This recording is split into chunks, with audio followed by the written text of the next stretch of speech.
Hello, everybody. This is Wildfang signing on here. And of course, you know the podcast this is. You know, it's the same podcast as it always is. I am Wildfang, joined to you by a dark wave. Say hello, sir. What the hell is that? Hello. Of course. Today, we're going to start over with wrestling. Because the gaming one, I got quite a few things. I actually left one out of the topics. It was something we were going to talk about. But we'll get to the gaming one when we get to it. First things first.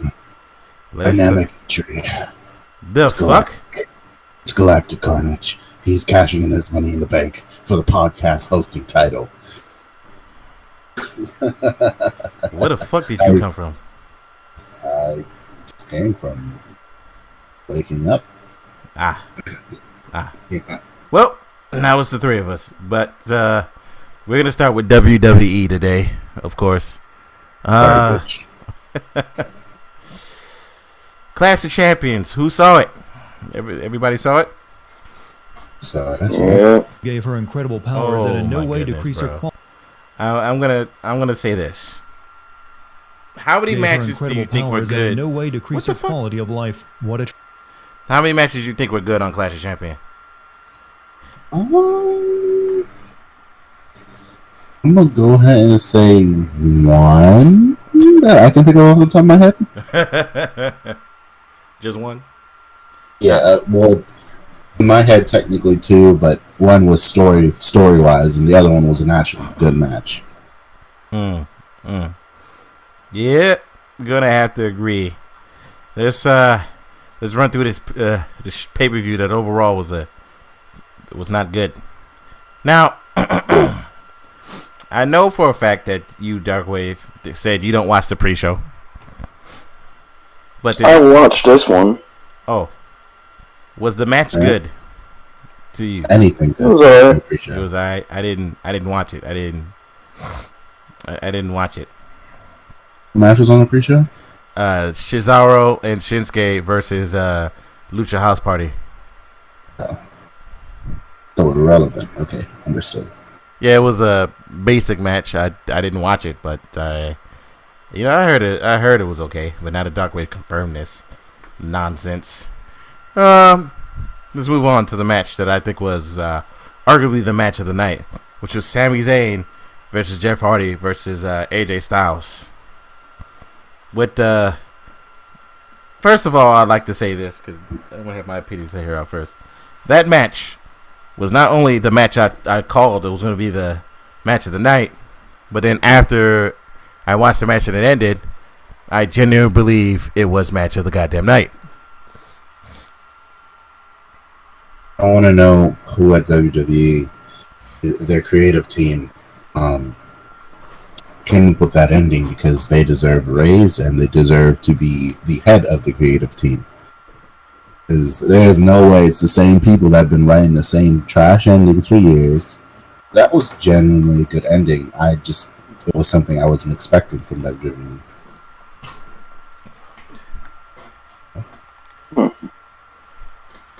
You said they deserve a raise?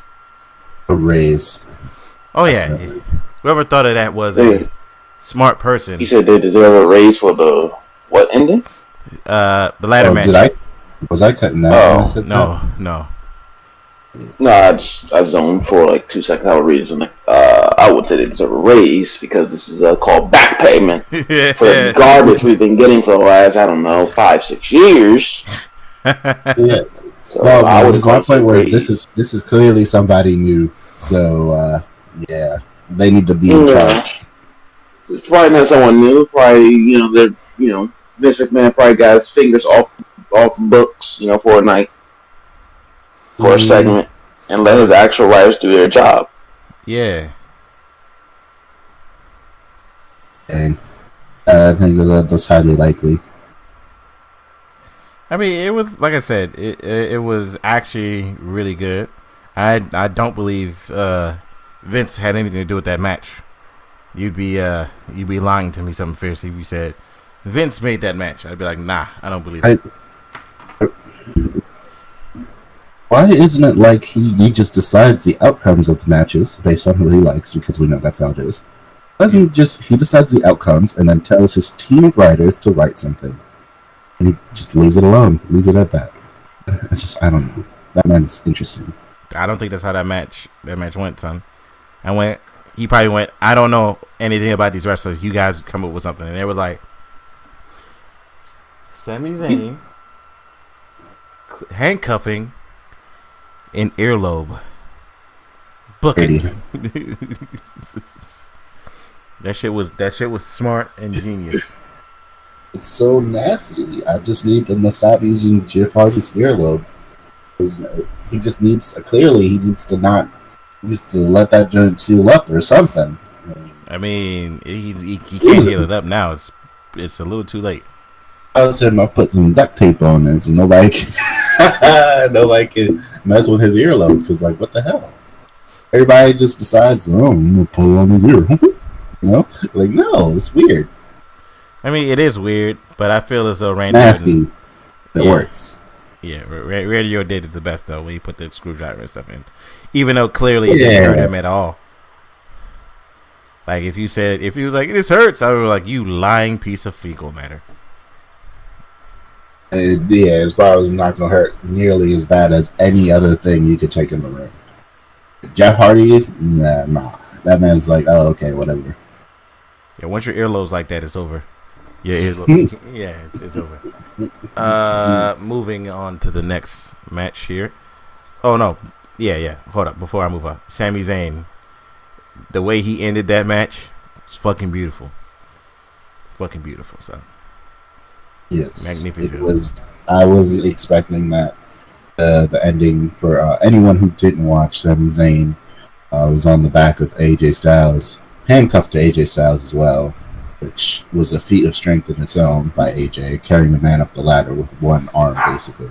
And then Sami Zayn unhuffed himself and locked AJ to the bottom rung of the ladder and took the title. Climbed up, grabbed both, called it a day. Smart move by Sami Zayn. Like I said, that was a well-booked match. Just wish, they could have cut off at least a minute or two, but it was well-booked, and I liked all three participants. Next, I want to talk about Asuka versus Zelina Vega. I actually don't remember this match. That's upsetting. I literally cannot remember it. The fact that you don't remember the match says something. Now, mind you, I think this match was pretty bad. Oh, it was pretty average. Zelina Vega at least showed that she clearly can wrestle, because she was a wrestler before she was just a straight manager. I don't like the match results or how it got resulted really easily. And then they had a rematch on Monday, and Vega lost again. I don't know who keeps doing stuff like this, but they should stop doing that. You know what I feel like it is? I feel like they owed us a full feud.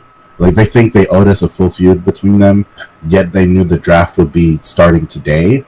So they're like, damn, all right, well, we got to do something. I don't know. Oh, snap. I forgot about the draft, to be honest. Me too. I didn't even realize it was happening, and I stopped caring. Which is why I said that's how I feel like some of the storylines were just wonky, because the draft was this time. Hold up a second. What is Alexa doing currently? What do you mean? She's our guest of the podcast. Nah, I shut her up. I couldn't. I can't have Alexa in here. In my podcast right now. So. Amazon gonna be like, "Where my money?" Yeah. Anywho. Yeah. What was I saying?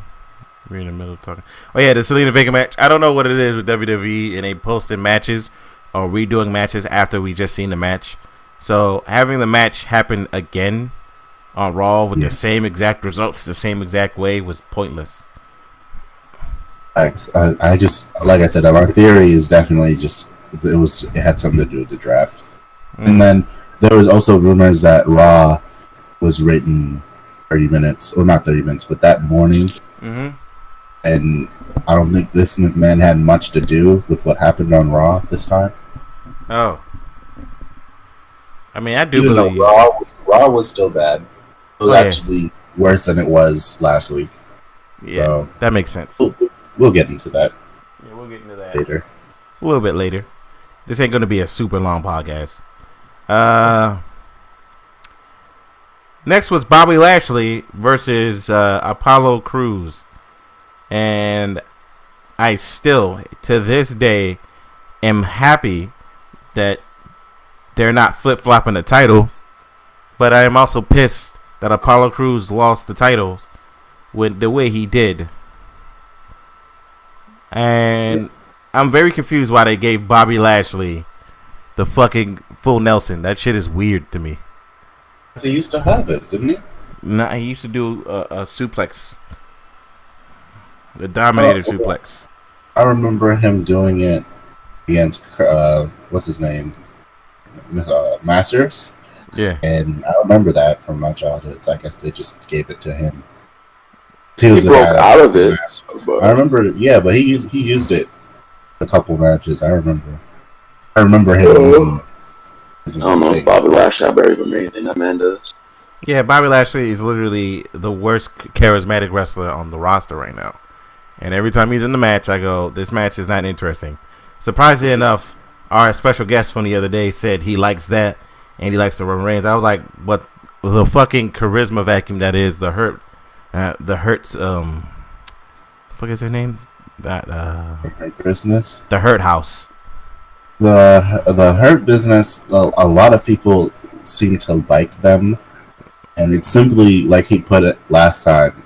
It's just their potential of what they could be. The potential of what they could be, but even if they are an all-black group, people call them the Black Evolution.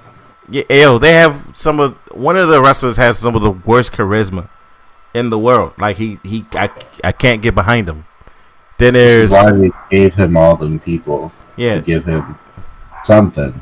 And there's Shelton Benjamin, and then there's MVP, and I'm like, okay, and it's just weird to me. And I mean, it's a weird stable, but seeing the reaction online to it, it's actually getting pretty good reaction. So it's just like it's going, as long as they go somewhere with it, I think people will like it. Okay. I hope they do some good with the Hurt real estate company. Yeah, because, normally what happens with a black group like this is they just do stupid things, unless they're the New Day, and then they vanish. So you mean pancakes? That wasn't stupid either, the whole pancake thing with the New Day? They changed it from a stable of assholes to a stable of people taking pancakes out their fucking pants and throwing them at people. Realistically, if I was one of those people, I would have took that shit and I would do it back. Like, fuck you, dog.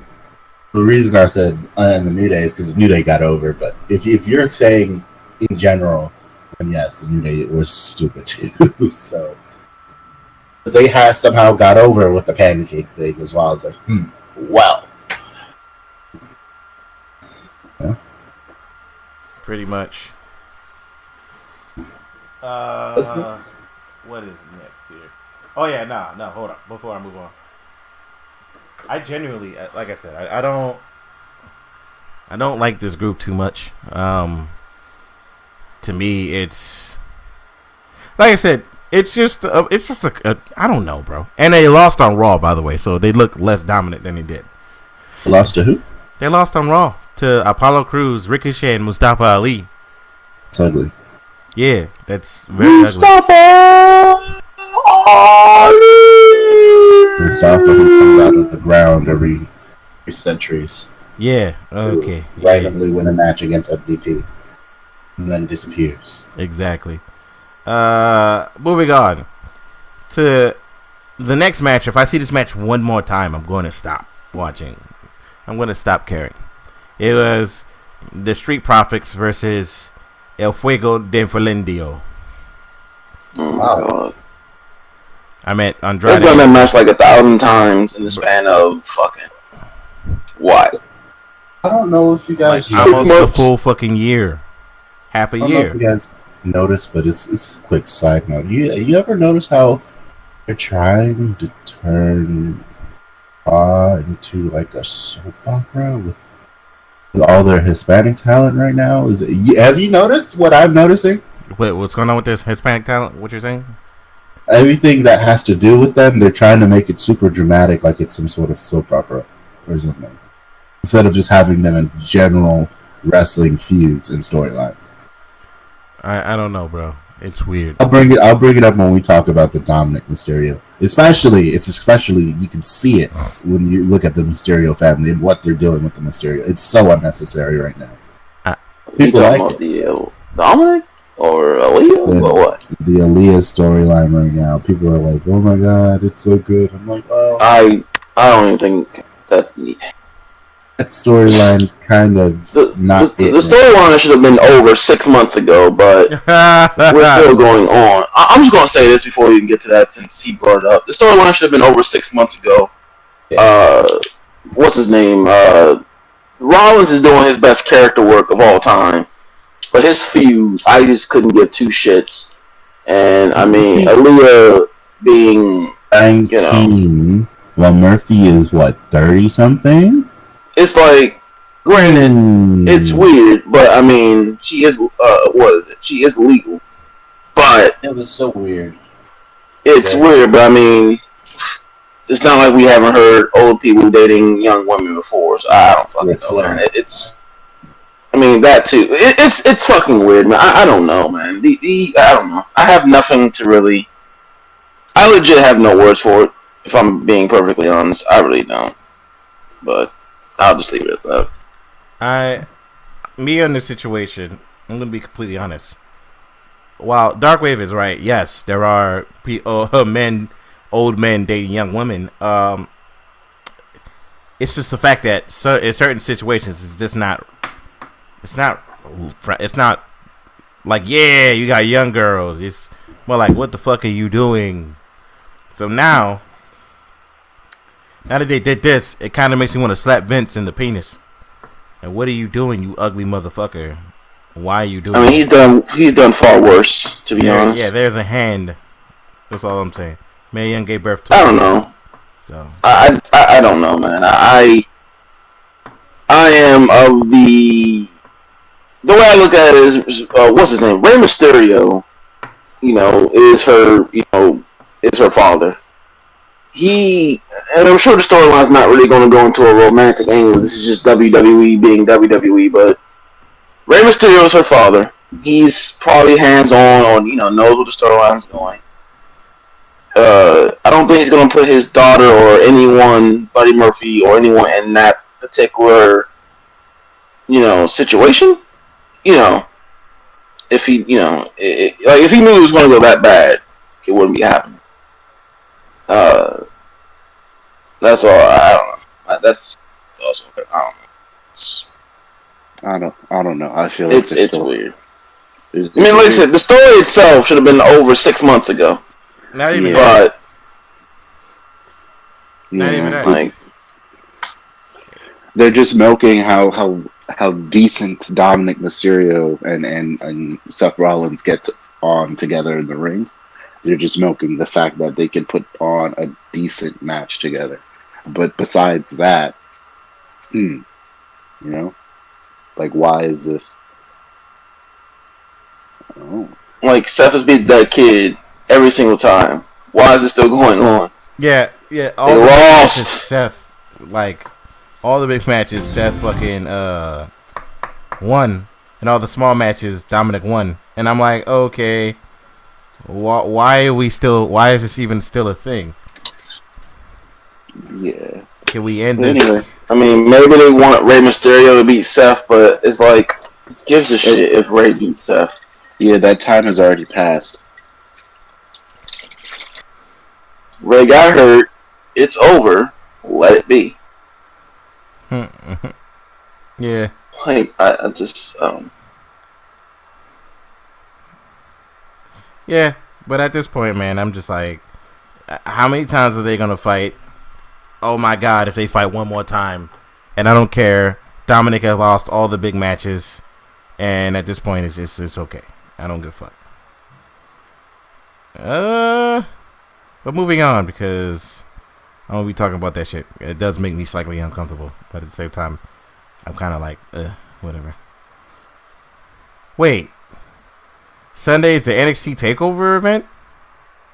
Yes. Ooh, we gotta talk about this.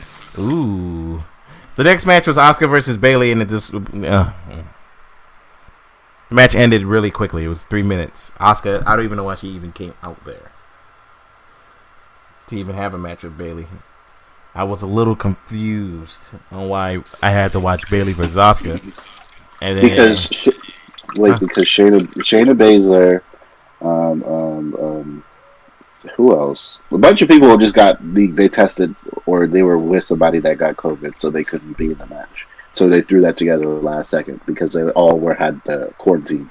Oh, so who was originally going to be in that match? Who was it? Sasha Banks? No. No, Nikki Cross. That's who. Yeah. Oh yeah, Nikki Cross was originally supposed to be in that match. Yeah. So that match was thrown together because they couldn't really do anything. Okay, that makes sense. That match was dumb. Asuka won by disqualification, so don't worry about it. Then we got Drew McIntyre versus Rando Keith Orton. Not gonna lie to you, I was in the match bits and pieces. I wasn't in the match fully. I mean, I feel like WWE has floundered with Randy Orton. Yeah. He's lost way too much, in my honest opinion, for me to even give a shit about Edge getting his revenge. So, to me, it is a moot point. Randy Orton they have failed Randy Orton. In my honest, I know Randy Orton is putting over younger talent, which is great, but he's supposed to be unstoppable, or at least somewhat unstoppable. For us to give a shit about Edge beating him, I just don't care. They should have put the title on Randy, or they're probably going to end up putting it back on him or building him back up for WrestleMania. I don't want to watch that match again. Hell in Cell, but I'm sorry, I don't want to watch that match again. I really don't. I'm sick of the match already. Like, look, Randy is a great wrestler. Don't get me wrong. Drew McIntyre is also a great wrestler. Don't get it twisted. But they don't gel in the ring very well. I am sorry. They are not the best. They don't work well together.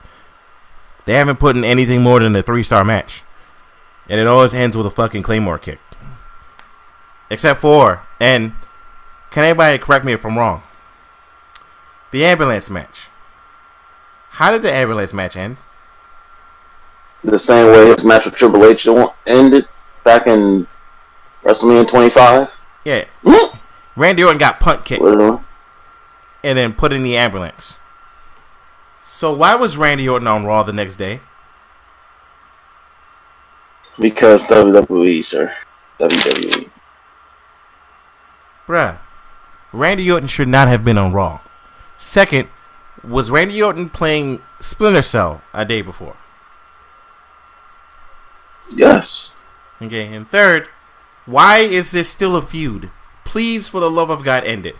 Randy Orton doesn't make any sense. So, he gets beat up during his match by everybody, right? Then, continues to beat up those same people that beat him up during the match. So, I was like, you're just going to keep going after these people, and they're going to keep coming after you. Or they should keep coming after you and beat the shit out of you. Like, what is... Whatever, I'm not even going to continue. Shit is really ugly. The match was not that great. It was pretty basic. And when I saw the Big Show, I almost wanted to throw up. And the final match. Now, the final match. We all knew the outcome. But the in-ring work was okay. But the story was fucking fantastic. I dare say it. They had the best story of the night.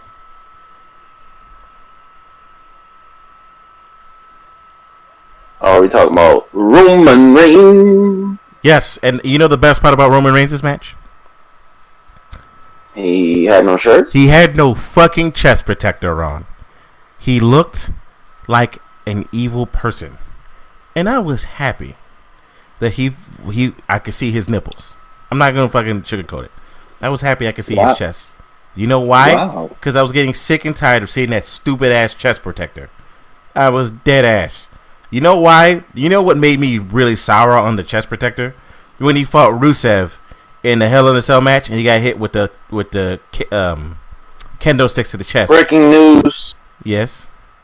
Kevin Owens is on SmackDown apparently. That's great. What's that going to do? Yeah, man, I'm just saying. You got drafted to SmackDown. Is he not still in the middle of a feud with? I don't know. Sir, it's draft time. Feuds don't matter. They're all ended technically. But it's draft time. Nope. There's no buts about it. This is WWE. It's draft time. It doesn't matter anymore. Okay, but yeah, theoretically, to me, that was Roman's best match ever. He told the greatest story of all time. Definitely one of his best matches. Best match fucking ever. Moving on to NXT Takeover that's happening on Sunday. Previews and predictions. Damian Priest versus Gargano.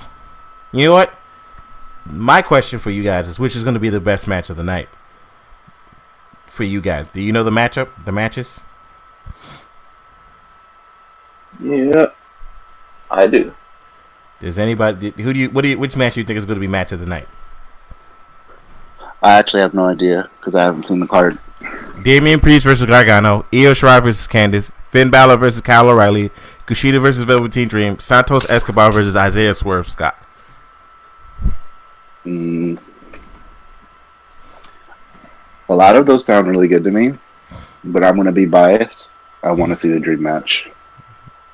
Yeah, Velveteen Dream versus Kushida is going to be a good match. I'm sorry.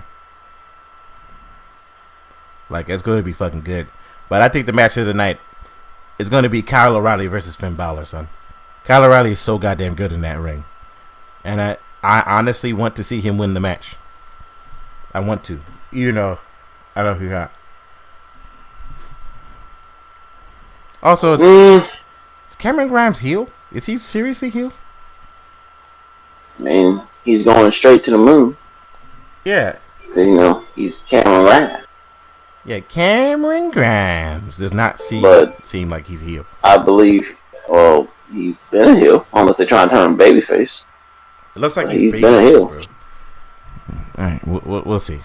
But I think that's going to be the match of the night, or Johnny Gargano versus Damian Priest, because Damian Priest is a beast in the ring. Followed by... I'm a beast in the ring. I didn't need to know that. Anywho. Cameron Grimes. I'm going straight to the moon. But yeah, I also wanted to bring up a topic here while we're still sitting here. Where's my handy dandy phone, which had all the topics and shit on it? I think I've misplaced my phone. It's dark in here. Oh my god. Retribution! Yes. Oh boy. Darkwave. I know I've talked to Mr. Galactic on this. What was your thought? Right? And I know you noticed this, and you were probably looking at the screen like, huh? When they said, when the members of Retribution was like, they offered us contracts, and now we're gonna blah blah blah, and I was like, was I the only one that went like, wait, that's Dominic Dojovic, that's Mia Yim, y'all already have contracts, what's happening? Was I the only one that was doing that? I mean, as far as they're concerned, they aren't that. I don't know who these people are. I know one of them likes to take, the definition of slapjack and do it to people, but, I mean, first of all, Slapjack, when I saw his name was Slapjack, I was like, Vince named him. Because Vince honestly didn't know what that really means. Why did he name him Slapjack? Why did he probably knew. Yeah. He probably knew. Yeah. For those of you who don't know what Slapjack means, I suggest you Google it. We're not gonna We're not gonna do that out loud.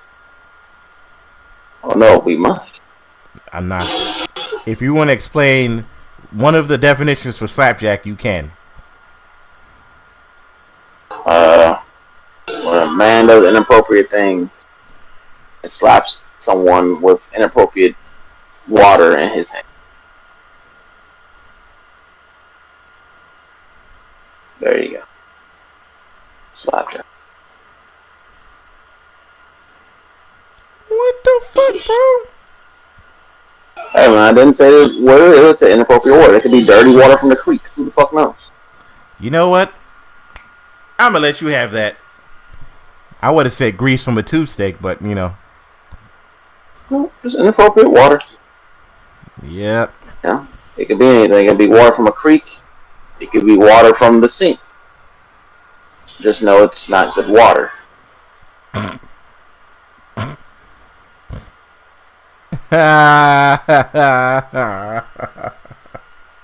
Oh Lord. Anywho, Wow. yeah, slapjack is fucking disgusting. Anywho, moving on. Retribution to me. Once they said that, I think they're dead. I think they just need to kill it. Okay, I'm sorry, they need to kill it. I mean, yeah. Yeah, they need to kill it. It's already dead. I've already given up on it. I was just like, even me, I was just like, this don't even add up, son. But we'll see. We'll see what happens. I hope they are able to improve on Retribution. But right now, to me, they're not Retribution. You know what? I'll think of a nickname next podcast for Retribution. Just give me a reminder. Oh no! This nickname is easy, sir. What? It's a very simple name. What? Failure. That's what they're called. Failures. I mean, I wouldn't have picked up Dominic and Mia Yim and put them in a stupid fucking. You know what? You're right. It's their failure. Failure. Buried. Pathetic. Wasting my fucking time. Yeah. Useless. Pointless. Yep. Moving on from Retribution's stupidity. T-barring. Where the fuck he is, I don't fucking know anymore. That was Dio Madden. I was like, wasn't Dio Madden supposed to be in like a little tussle with Brock Lesnar? Whatever, bro. Anywho. No, T-Bar is Dijak. Mace is fucking Dio. AKA Predator. I quit with them. Moving on to the big thing here. Let's talk about Drew McIntyre. Now, for me, I believe last week I came up with a solution. I said maybe Drew McIntyre doesn't need to be on every fucking episode of Monday Night Raw. It should probably get taken off at least 1 or 2 weeks. He's getting a little stale. Does anybody else agree with that? Yeah, I mean, no champion should be on every fucking week. Yeah, it doesn't need to be on. Especially if they're not in a. I mean, he's in the storyline, but with Randy Orton, his storyline is, kind of pointless. He's beaten Orton not once, but twice. But make it a best 2 out of 3. Best, just 3 out of 4. Yeah, no more of this. I'm sick of this shit.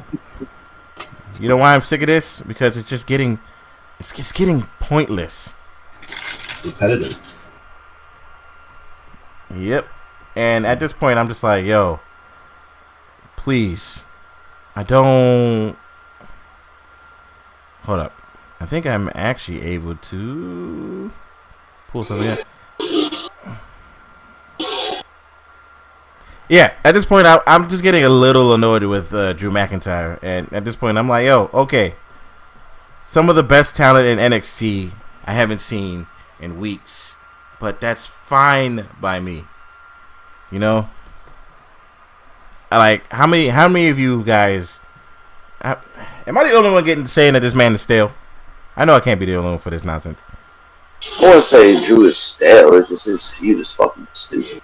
His feud is stupid. The problem is, this is the problem. It's less the feud and how WWE modeled. So basically, because WWE has pay-per-views like every fucking month, these feuds drag on because you would think a feud should be, you build up to the match, you have that said match, and depending on the finish, it should be over. And if you book it clever, it can continue. The problem with WWE is they don't book these feuds to end or these matches to end in a clever way. They either get beaten outright or some stupid shit, and then the challenger tries to justify a way or justify a reason to get another shot. That's not how things work. That's not how it should work. Like, if this was, say, like, I'll just use, for example, if this was AEW or something, right? They have 4 pay-per-views a month. The whole Randy Orton, Drew McIntyre feud would have been built up on a span of about 2, maybe 3 months or so. But in between that, they would have had other matches to facilitate this feud to, you know, have it be interesting for the next 3 months. That way, when you get the match, you actually feel like you're carrying, you know, you're invested. Yeah. You know, look at the John Moxley MJF thing. It didn't go for, you know, yes, you know, MJF has an out because, you know, Moxley used his paradigm shift when he wasn't supposed to. That was a clever way to keep MJF in contention for a title shot, but he's not getting one immediately, you know? So you have to do things cleverly, but like again, it's because you have these fucking pay-per-views every goddamn month. There's no time to breathe. Yeah, it does make storylines frustrating. Versus NXT, yes, which has their joints every blue moon, which is amazing. Well, the old NXT. The new NXT has been having these random events and just doing random big matches, really no storylines. But the old NXT, yes, you would have these feuds build up, you know, 2-3 months, you know, with interchangeable things building up to TakeOver. And then once that match is done, it's either one and done or a one match clever finish, and they can move, and they will, you know, the challenger will find his way back into the championship picture. But they have not done that with the main roster because every month you have a pay-per-view. When you build up Randy Orton for 2 weeks before the first time they fought, there's not much there. Then he loses, and now you're trying to justify him getting another shot. How do you do? You know, now the creative team or WWE has to ask, well, how does Randy get another shot since you already beat him? Doesn't matter if Drew beat him by roll-up or not, he still won the match. He won it clean. So now WWE is trying to find ways to force a match.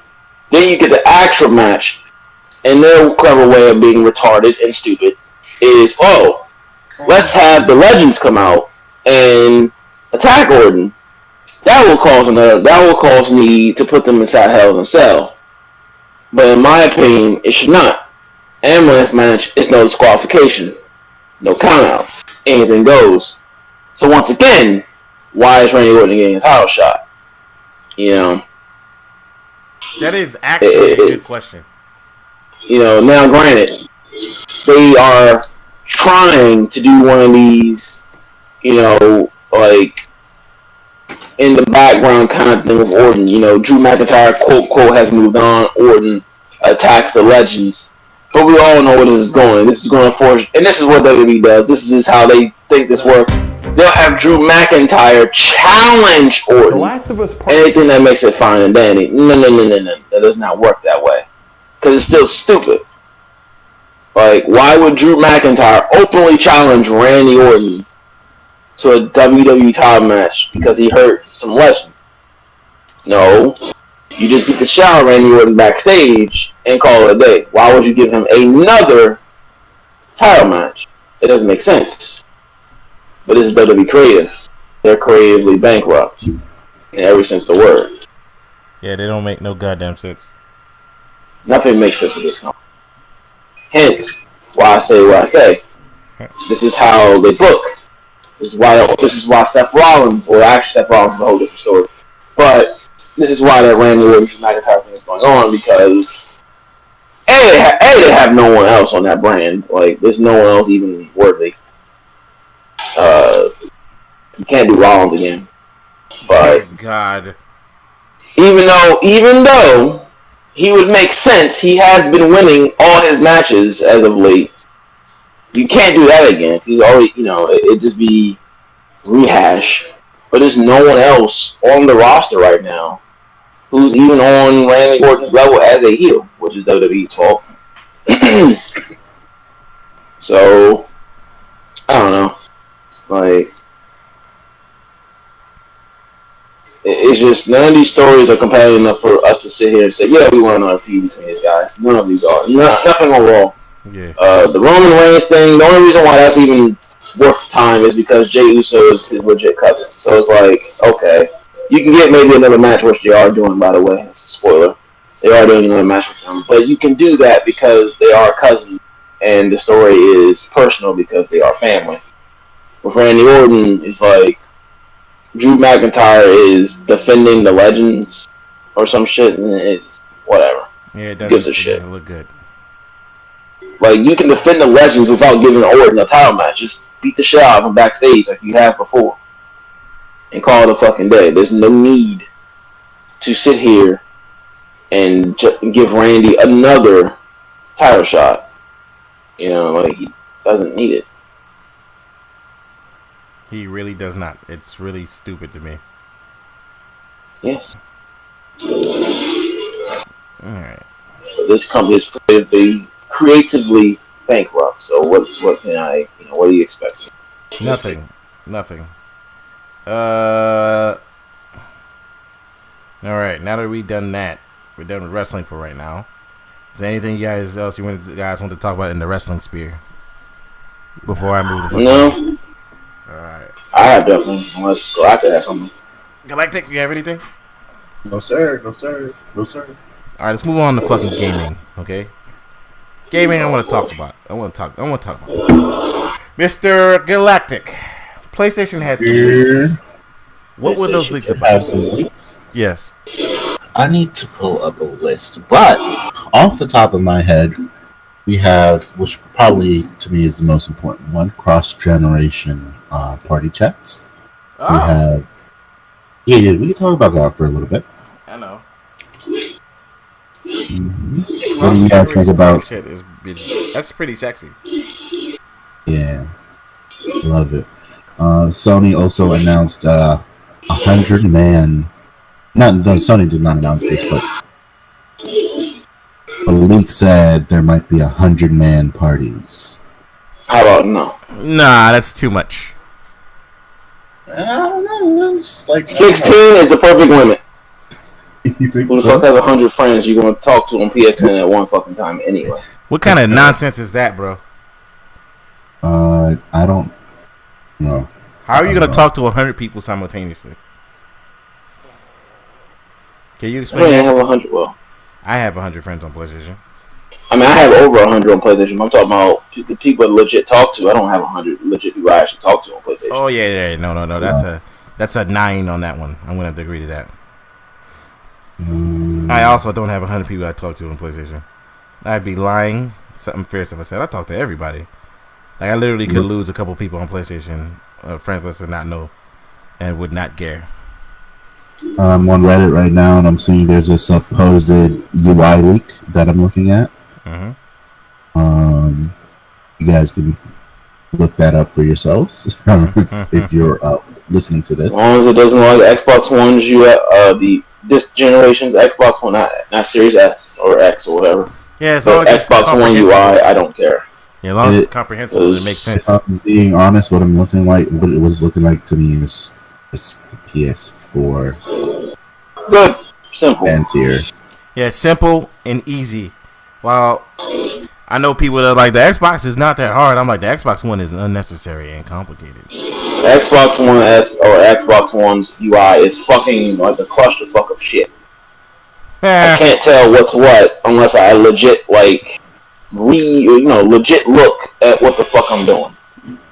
Like, it's too much shit, cluttered, too many blocks, too many advertisements of bullshit on your fucking thing. Like, I don't care about your music. I don't care about what's going on. I don't care who stream.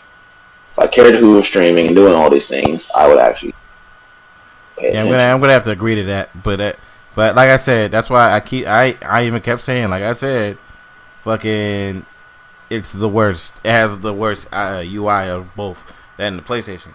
The PlayStation literally, it's simple. You want to play a game? Game's right there. It appears right there next on the furthest to your left. All you gotta do is scroll over your left. You can organize in folders. You can simply get to your games. You can access your games really easy. It's fucking simple. And I'm like, why in the fuck is this so goddamn hard? For people that are interested in backwards compatibility on PS5, another source code leaked the code for a message that says this PS4 game is currently unsupported by your PS5 system. Yeah. We're continuing to make more PS4 games playable. Update your PS5 and try again. So, along the line, Sony's gonna update and add more PS4 games, kind of like how Xbox was doing when they first announced backwards compatibility, and technically still doing right now. There's a code about haptic feedback and when you're typing and stuff, but no one really cares about all that stuff.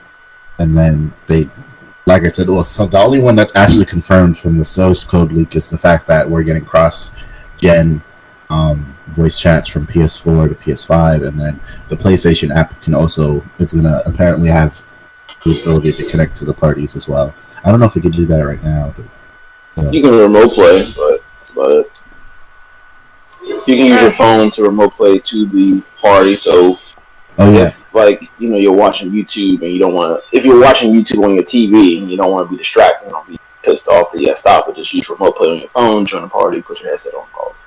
There's a message that leaked that basically confirms game sharing as we know it. The same type of deal where the primary account is necessary. So game sharing might see a return of that. That's not going away. They can't even take that away. You take that away, you're gonna fucking get. No, but that's a negative publicity right there, like for no reason. They dumbed it down compared to what it was on PS3. My goodness, but it's still here. They have a support for a wish list. I guess that's cool. Wish list. There's a wish list now. I guess you can have. And then the one that you might be most interested in, a wild thing, is sharing content, video clips, albums, artists, and tracks. Aha! So maybe we might be seeing the return of actual music on like PS3 era, but I mean, only time will tell. I would love to have a gift option. Yeah. I would love to play my games and put my music in the games again. I will get a WWE game if I can do that again. I would just like to have a gifting option where I can gift stuff to people. Yeah, like that'd be fine. That'd be fine. It's 2020. Why don't we have that? Facts. Lastly, there's a feature called Takedown, but it's unclear what that is at this time. That sounds. Well, it just gives me Burnout vibes. Takedown. Interesting. But yeah, those are the things from the source leak for the PS5. All interesting things, but of course, take some of that with a grain of salt because, well, this is a source code leak and not PlayStation. The only thing PlayStation confirmed is the fact that cross-gen party chats are in fact a thing. That's pretty good. But PlayStation has been rapidly updating their website to keep up and add more news. So if you're interested in the how about you talk about those MEs we need, Sony? How about you tell us about that? Soon enough. Fuck this other shit. Soon enough. Like talk about what? The NVMEs. That we're gonna need for these consoles. What was I saying? Sony basically apparently the leak not a leak, but the rumor is that their embargo lifts, just like how Xbox embargo lifted, was it 2 days ago? Their embargo for reviews is going to lift soon, so they might be sending out review systems sometime next week for us to get some videos off of the PS5. That's what. Now, of course, that's a rumor, so it doesn't necessarily mean it's true. Even though it would make sense at this point for them to start sending YouTubers, because that's what they're gonna have to do, the system, and do exactly what Microsoft did, which tell them, they can't show the UI, but they could show off the speed of the console. That'd be perfectly fine. And then there's also a rumor that PlayStation might have an event on the 6th, so not an event, but maybe a video or something. They're going to do something on the 6th to show off something else. I wonder what they're going to show off. Maybe the UI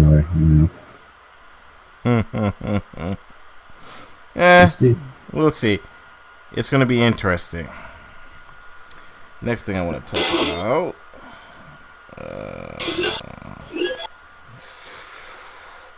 Let's talk about Steve.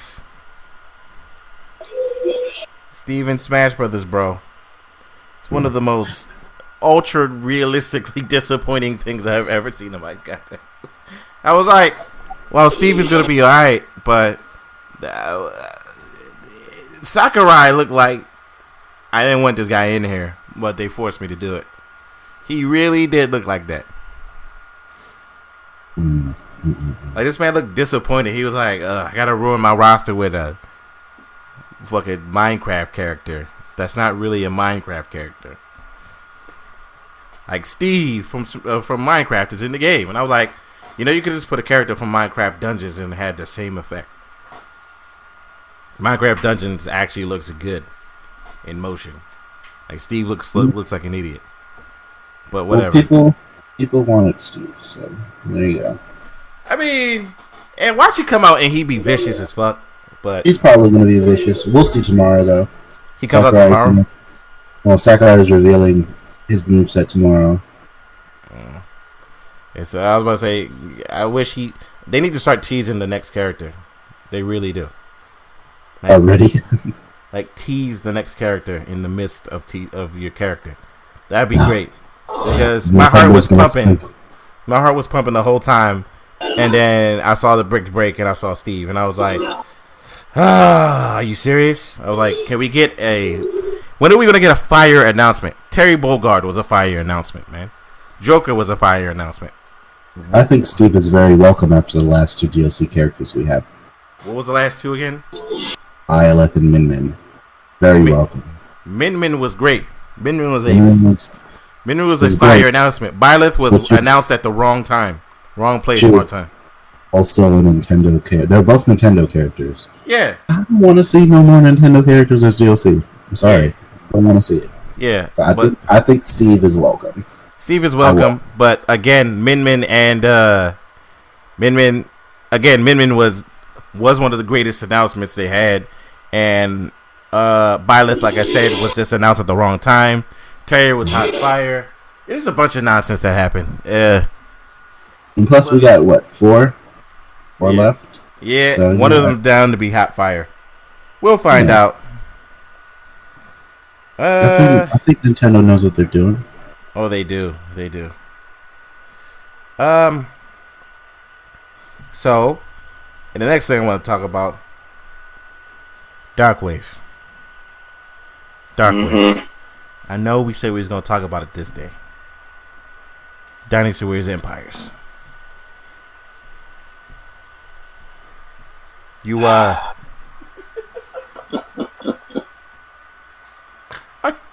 you for Dynasty Warriors Empires, bro? You ready for it? I didn't watch the trailer. I didn't watch the trailer, bro. What did the trailer show? Nothing. I said this to people who asked, and I mean this wholeheartedly.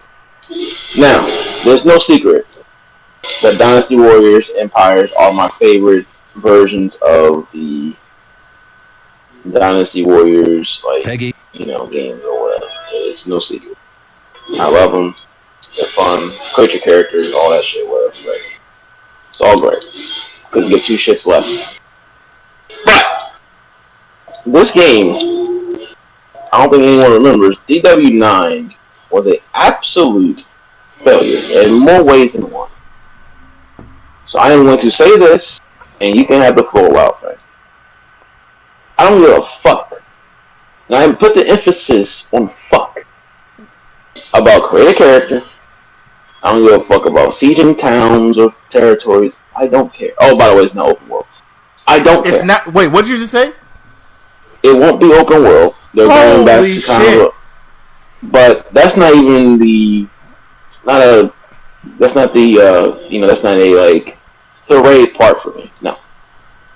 If that weapon system is still the same as the OG Dynasty Warriors 9, this game is a failure.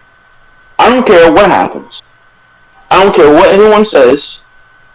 This game, if the weapon system is the same as it is in OG Dynasty Warriors 9, this game is a failure beyond belief.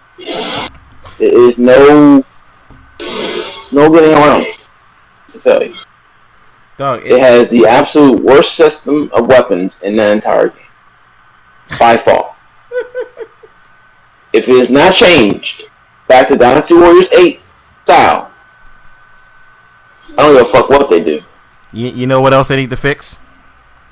The voice acting. I'll put that shit in Japanese. I don't care. The voice acting. Listen, the voice acting, all that technical shit, I do not care about. I don't want to see that damn fucking long sword they gave Sun Tzu. I don't want to see that ever again. I don't want all my characters having knives. I don't care. If I don't see a weapon system fixed, the game is an absolute failure. There is nothing anyone can say to me that would prove me wrong. I don't care if Game Informer, IGN gives this best Dynasty Warriors game of all time 10 out of 10 praise. I don't care. The weapon system needs to be fixed. It is imperative it be fixed. No hesitation. If it's not fixed, failure. Wasted my time, get the fuck off the market, and die somewhere. Yeah, that's where. And honestly, I still don't know why they didn't just announce Samurai Warriors 5 for the PlayStation 5. You know, kind of makes sense. Samurai Warriors 5, PlayStation 5. Samurai Warriors has been on fire here lately with Samurai Warriors 4, 4-2, and surprisingly, Spirit of Sanada. Spirit of Sanada was great until the story got to like near its end, and I was like, ugh. Well, Spirit of Sanada was fantastic to me because of that. We had a character that I haven't seen in forever, actually ever, and yes. So therefore, that was a great, surprisingly a good game. Yeah, it was pretty good. I'm not gonna lie to you. The story. Why not ride off the momentum? Well, yeah, because you're doing Yukimori shit. Yeah. But it's not about really Spirit of Sanada. It's just the fact that game is having the most momentum. Why aren't you, as developers, taking that momentum and riding it to the end? You would think that you would just take that and announce the 5th version for PS5. Because honestly, and I mean this, Dynasty Warriors 9 is a game to where I would not even bring out. I know they do Empires every gen. It's been like that since Dynasty Warriors 4. But it's like, no, Dynasty Warriors 9 got universally shit on by the community because of your stupid ass decision. How about we not do that? They want to be realistic, if you can remember.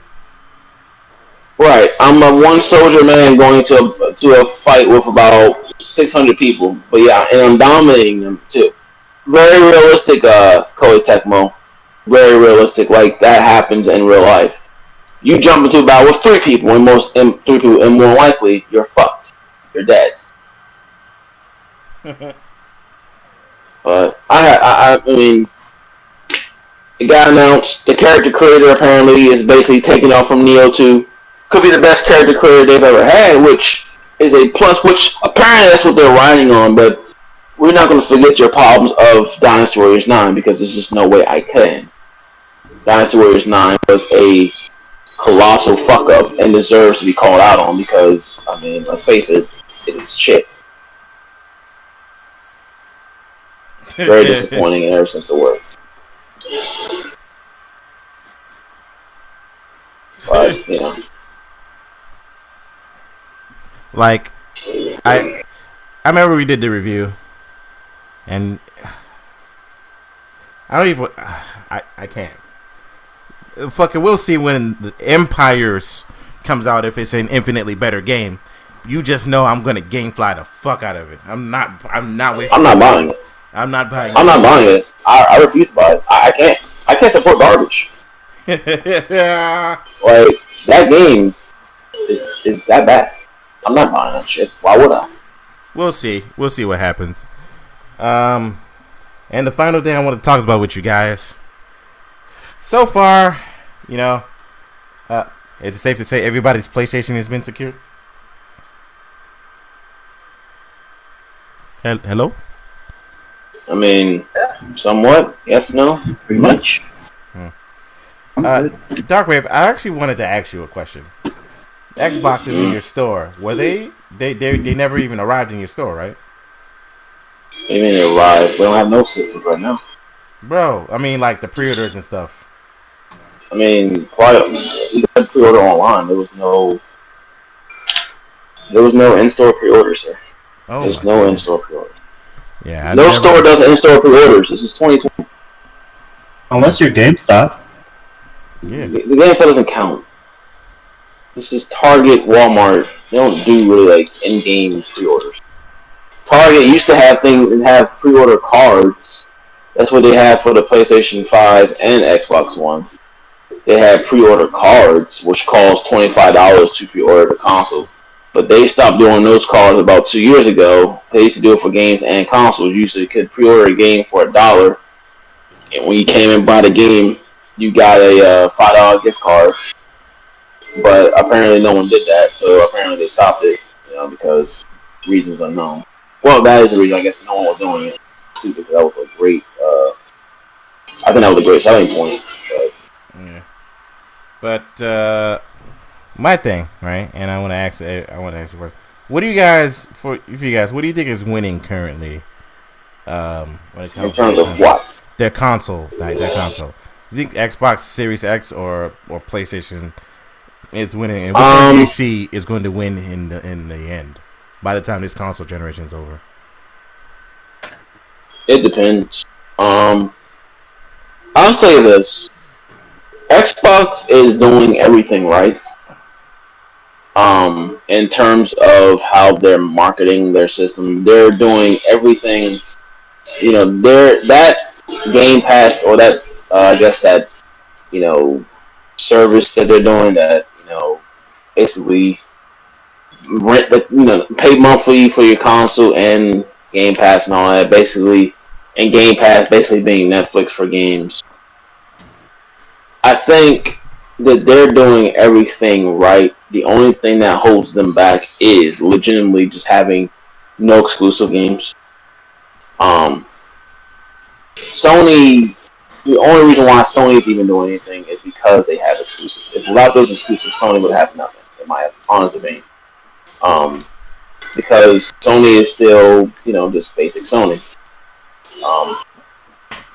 I feel like with Xbox doing that service, it will help them. And if they ever get any exclusives, that's when they will take off. Now, Sony, I'll say this about Sony: if any time their exclusives lapse, if their exclusives just start being infinitely bad, like just bad games, like if it comes to a point where their exclusives just don't matter, then I think that's when Sony will start seeing their troubles come to fruition. Personally, I don't see that happening. I don't see I don't see it happening either. But if it gets to a point where either their exclusives are just bad or go to PC, I think at that point, Sony will have to try harder.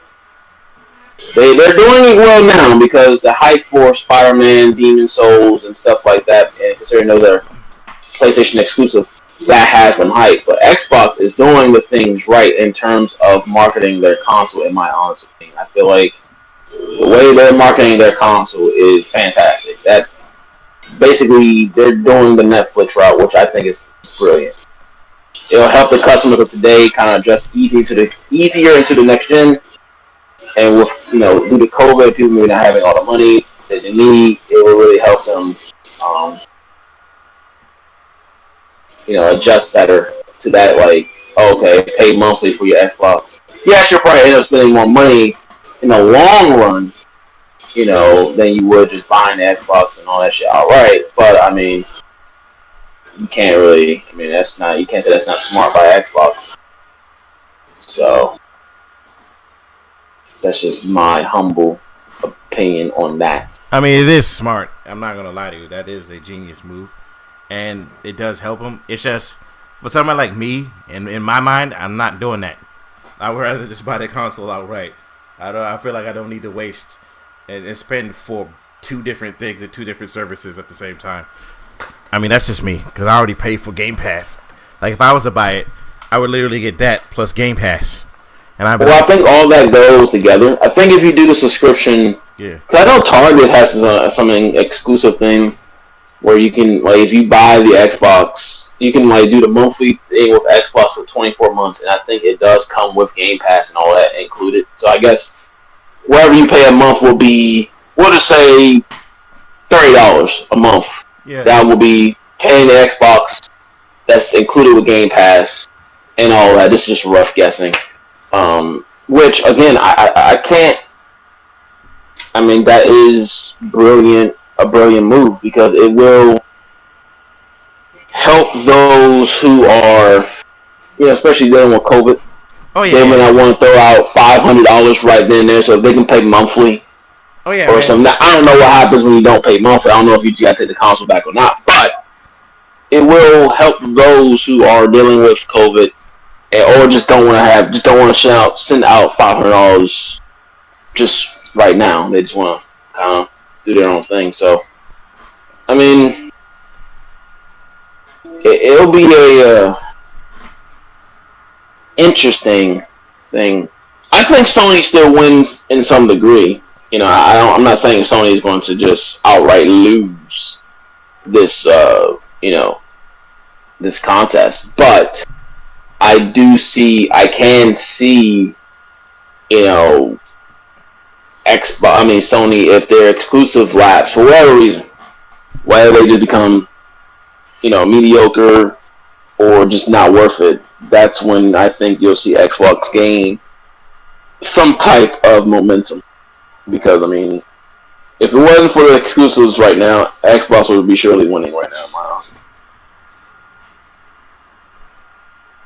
Oh yeah, I'm gonna have to agree with that because their just based off. I mean, you don't have to buy it. Just the fact that you don't even have to go buy a new controller for your Xbox Series S or X. It's just like they're doing everything right in terms of their console, while Sony is doing everything kind of slow. I'm not even gonna say wrong. They're just slow. Like Xbox has already released what it's going to cost for their hard drive space upgrades. Sony has yet to even show what NVMEs are compatible with their console. They have yet to show anything about their hard drive expansion because their hard drive, technically speaking, is only going to be about 600 to 700 gigs. Damn. I mean, if it's 825 and it comes with that pre-installed shit, then you have the OS that got to be installed. That is basically taking up a good 100 gigs probably already. So their gigs is going to be about 600 to 700 gigs. Unless Their thing is already, it was a terabyte, but it's 825 due to the OS being taken up in that game. Like when you buy 1 terabyte now, it starts at 825. Basically, it doesn't start at 1 terabyte. Yeah. So unless that's the case, but even then, shit, 2 games is 20% of your hard drive space already. So, and the fact that Sony has not come out with that yet, once again, makes no sense. Why aren't y'all releasing said information that is needed? I ain't gonna say it's needed, but the consumers are actually gonna want. We're gonna want that information so people can just either buy, upgrade right then and there, or know how much they're saving up for the NVMEs, because those NVMEs are not gonna be cheap. It's just gonna be fucking expensive. Like I just said, and keep an eye out for next week. That's supposedly when the embargo's up, and it kind of lines up. It makes sense for it to be next week. So Sony's been a week behind Xbox on everything. So I wouldn't be surprised if Sony came out next week with a little ditty video talking about maybe the UI and some other questions that we might have.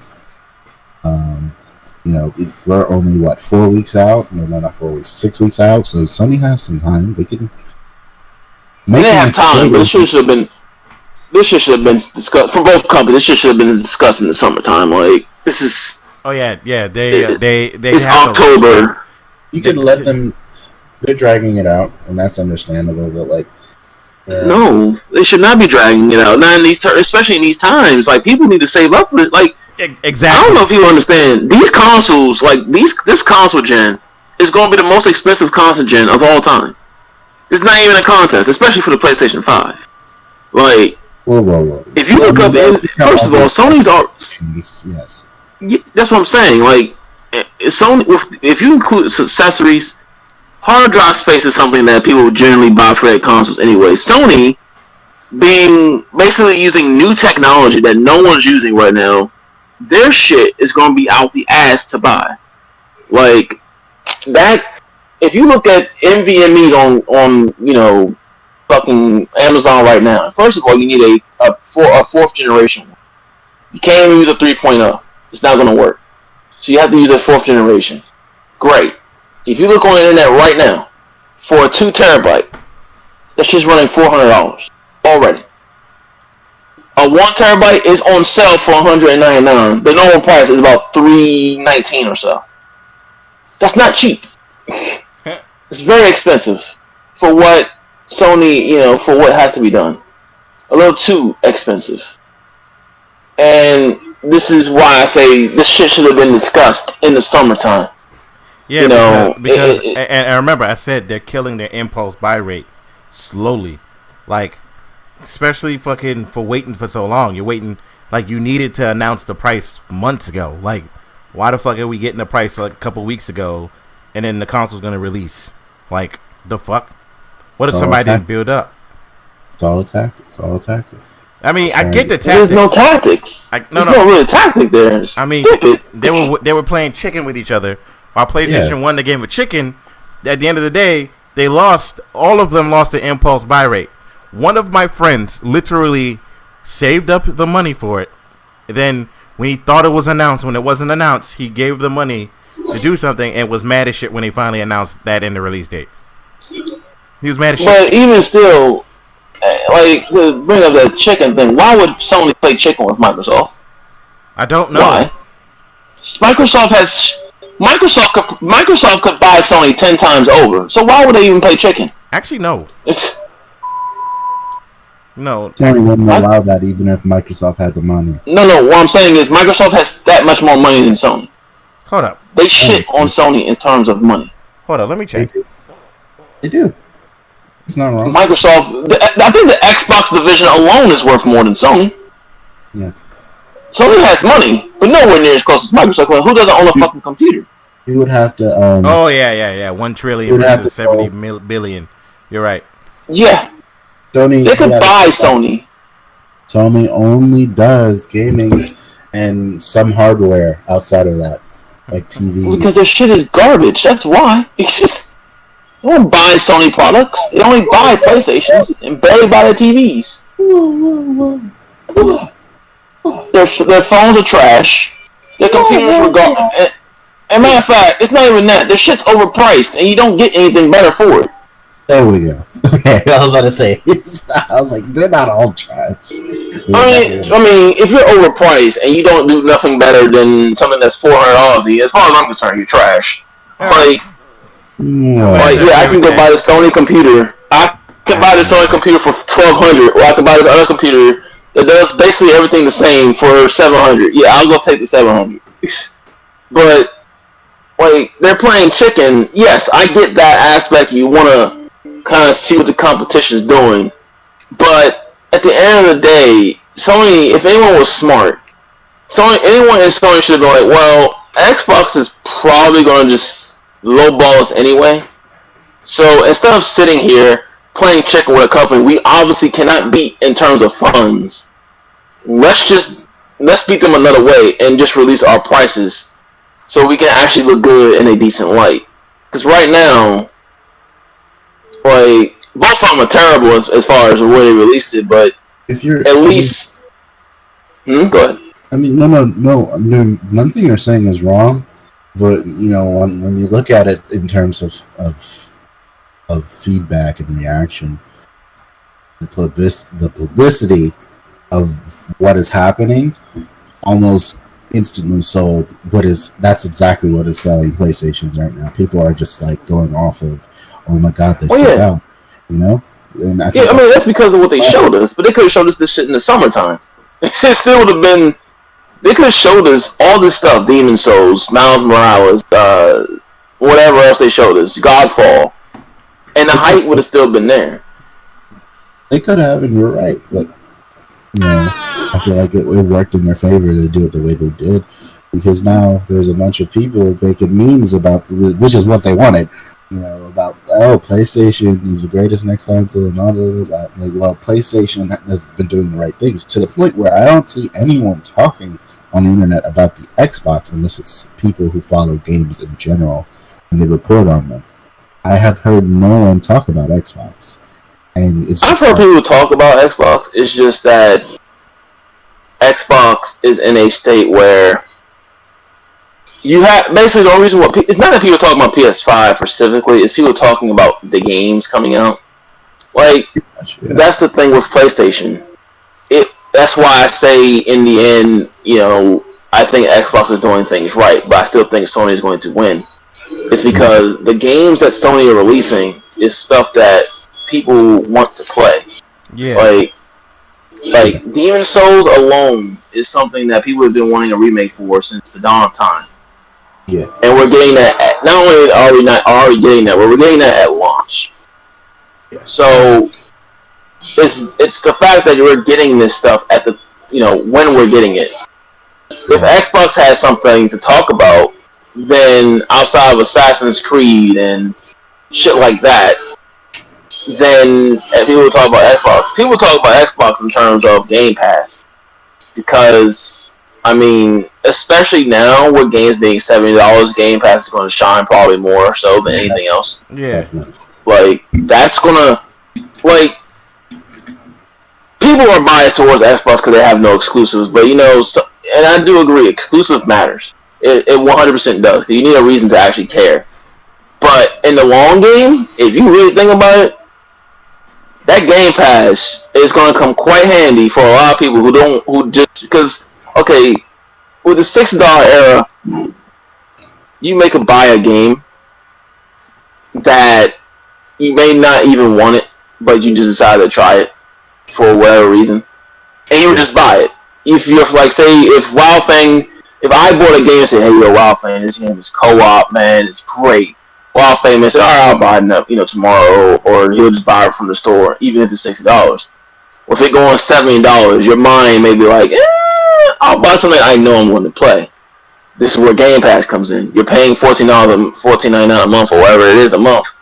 If the game's on Game Pass, you just download it for free, and it saves you, that $70 right then and there. So in the long run, that shit's going to help Microsoft, in my honest opinion. It's not going to swing them the favor. It's not going to give them the win. but it's damn sure going to help them because that $70 price tag is going to be hurting people who aren't, who try to buy games to play with their friends. It's like, yeah, I'll just get the shit from Game Pass. Pretty much. Yeah. And the PC is also going to help because PC games I don't think are going to $70. I think most of them are staying at $60. So, big old AAA title maybe. I think something else. No, Godfall is $60 on PC, and that's a AAA title. So, and it's $70 on PS4. So, with that, right, that alone tells me that there's going to be certain perks to having Game Pass on either PC or Xbox. And it's going to. Sony knows this, and they're coming up with something to buy the game. PlayStation Now is. They're trying to. PlayStation Now is not going to work. PlayStation Now I'm sorry. Into it, and I feel like PlayStation Now is not going to work unless they do some big old overhaul. And they get rid of the way it works. Just get rid of the streaming shit. Just get rid of streaming. Make it download and it'll work. That's what I'm saying. Like if they change like the name, not the name. Keep the name and then change how it works, and then maybe add a lot more PS4 titles, which I feel like it's exactly what's going to happen. But also you gotta remember, Xbox can afford to do that. Sony, on the other hand, I feel like they could do it if they make it all the PS4 games. Knowing Sony, they wouldn't do their brand new PlayStation 5 exclusives until like maybe it's years down the line, that would make sense. I feel like people would do it. People would do it. Well, that's the thing about Game Pass, though. Game Pass has a tendency to just release shit on day one. Yeah, I know. Everything's that is where it's going to be different because I'm sorry, I didn't buy a PS. This is what I tell you. I'm not buying a PS5 to play PS4 games. I'm sorry. Now, yes. There may be some PS4 games I still buy. For example, Nier, Replicant. I'll continue to play FF14 and stuff like that. I'll probably have to keep my PS4 hooked up for Final Fantasy 14 because honestly, I'm not putting that shit on my PS5 hard drive now with this fucking space. You're absolutely out of your goddamn mind.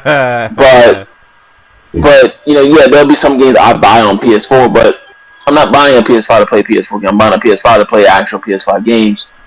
And if they do PlayStation Now where it's only PS4 games, that'll help for PlayStation 4. But I'm not playing PS4 games anymore. I'm trying to play PS5 games.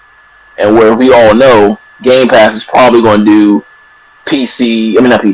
Xbox One, Xbox Series S, X and all that shit.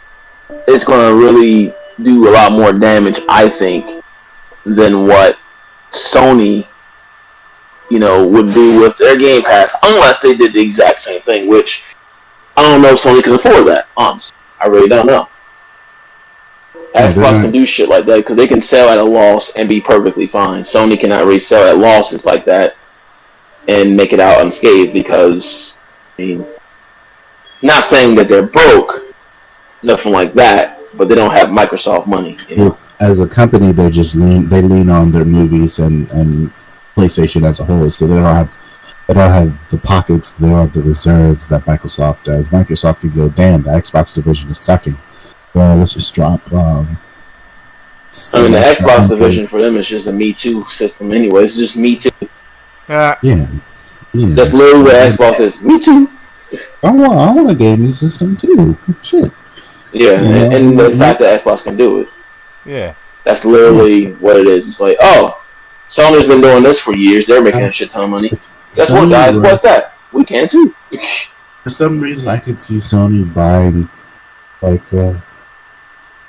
either Stadia or Luna, and then making that thing.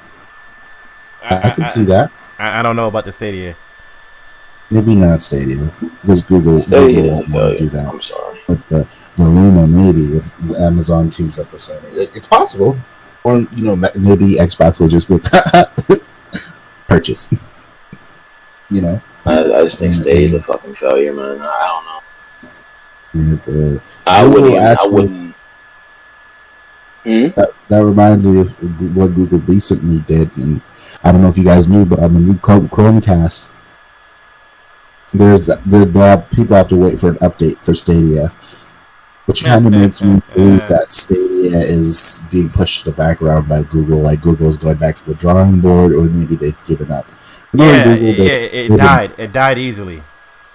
But knowing Google, they didn't give up. They're just going back to the drawing board. I'm not saying they gave up, but whether or not they gave up or not, it's a failure.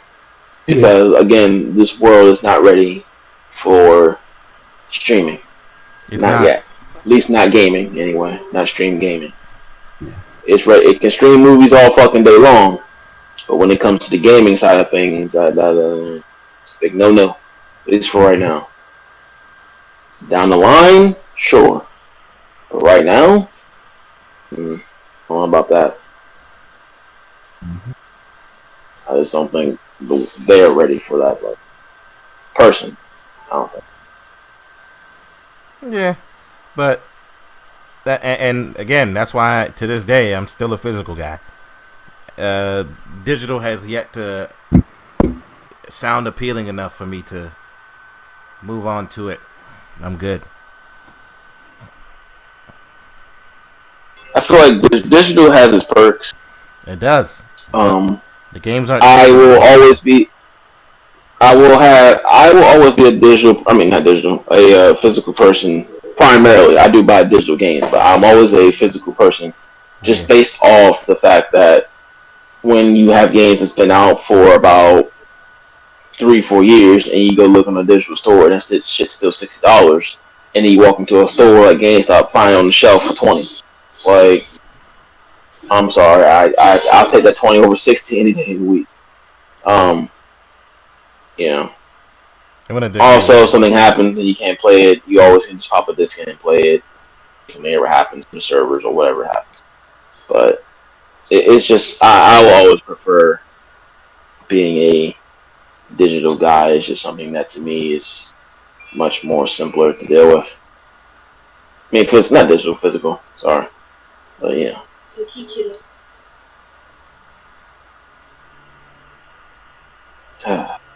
Yeah, physical to me is just it's just great. Yeah, it's right. You know, you don't lose. You're not. You know, everything is just. You're just safe. You're more safe guarded with physical than you are with digital. Yeah. So digital is fine. Digital will help with games that you just can't find anywhere. Like if GameStop doesn't have it or something like that, digital shines there.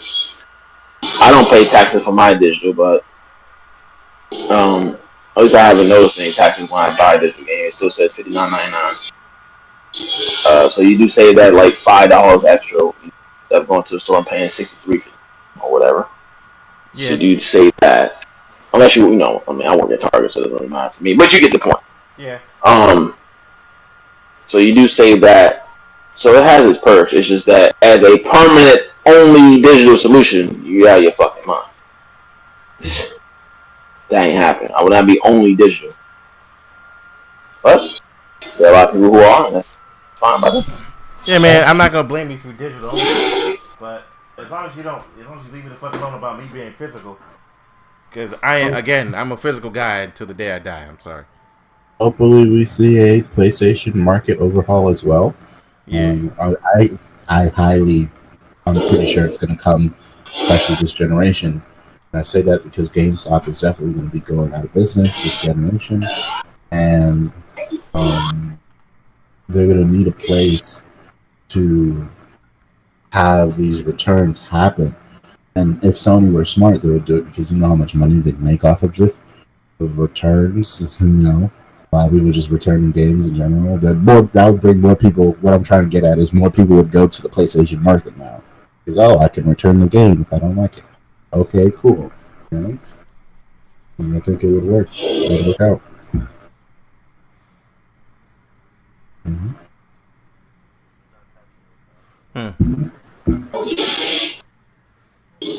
But if there's anything else you guys want to talk about, now is your time.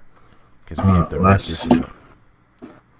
How do you guys feel about the Spider-Man news? Oh, that they changed the actor? No, not the game. The movie. What about the movie? Yes, who's Jamie Foxx is back. Jamie Foxx is gonna be in the end. He's coming back as you just Electro. ruined the build-up. Nah, damn. Man, it's not a fucking build. It's fucking Electro. Who gives a shit? It was say Jamie Foxx is Electro again in the MCU, which leads people to speculate that maybe they're going to be doing some type of crossover type deal. Sinister Six. Yeah. They didn't do it before. They're going to do it now. Yeah. Yeah, it's going to be the Sinister Six again. It is. Because that's what Andrew Garfield thing was building up to, and they never did it. Now they're going to do it because it's basically going to be a multiverse thing.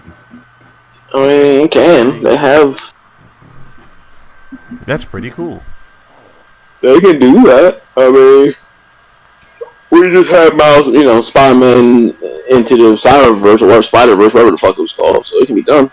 But on live action, I don't know. There's a rumor a while back. A live action Spider-Verse has been a rumor for a while. How about we don't do that? We have animated versions for that. That's true. Not to mention, I don't think we really need to go into the. Honestly, I'll be honest. I don't think we need to tap into the multiverse shit that much in the Marvel. I mean, Doctor Strange's thing that can happen. I don't think we need to tap too much into that. Like Spider-Man has enough villains on his own to fight that I don't need to go into a multiverse storyline right now with good old Spidey. I don't. Like bringing Jamie Foxx back does not mean I gotta go to a multiverse to get him back. Electro still can exist. Yeah. But yeah, besides that, I think that was all the news. Besides, obviously, the thing I've been bringing up this whole time, the 4K Switch, which we already know how everyone in here feels about it. But besides that, I don't think anything significant came up this week. Could be wrong. Nothing significant. Yeah, you're right. Yeah, that we haven't talked about it. Yep, you're right. Nothing significant came out so far. That's why I'm like, hey, we're about to end this podcast. Hopefully nothing randomly pops up right when I end the podcast. The only thing we haven't been able to talk to, but that's because it happened today, is the draft, the redraft. Yeah, we can't talk about that yet. That'll be the next week. Mm-hmm.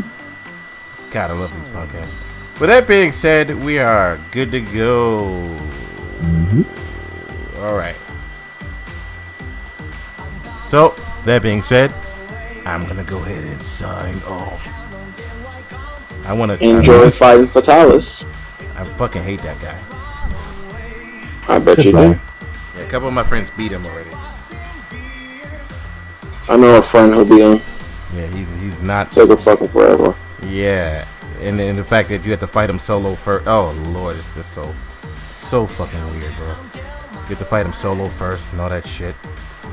But all right, I'll catch you guys in the next podcast.